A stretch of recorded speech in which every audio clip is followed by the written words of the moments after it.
I won the World Sales Champion Award for U.S. Safety and Engineering, and the #1 salesperson in the world for products that I sold for Literally Laboratories pharmaceutical company, really by getting my beliefs right and my thoughts right. And I got my beliefs right and thoughts right by filling my mind, just cramming my mind with audiobooks from the top salespeople in the world.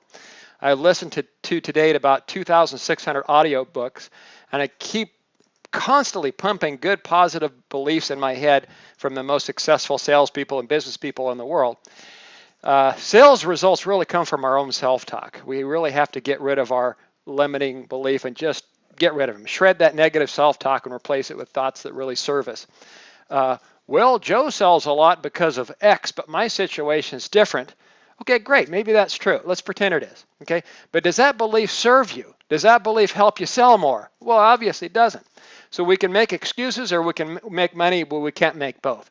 So we need to really take every thought captive before it turns into a belief, and never, ever, ever build a case against yourself. Every thought you have should be for your own betterment and to improve your thinking and to improve your results.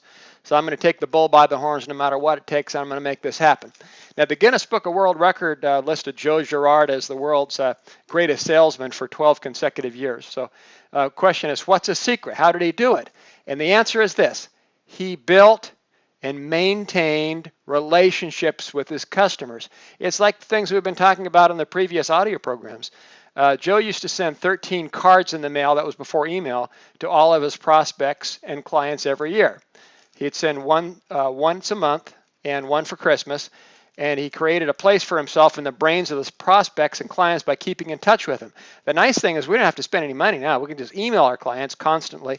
And so he made sure he was in people's minds constantly. So when they wanted to buy what he was selling, he was the first thing that came to their mind.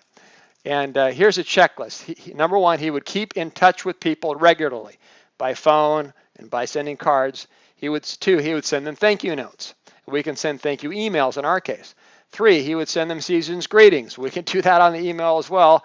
4, he would send them news and information that would be beneficial to them. That's what we try to do with our newsletter as well, but that's something you can do individually as well. And then he'd send them free goodies.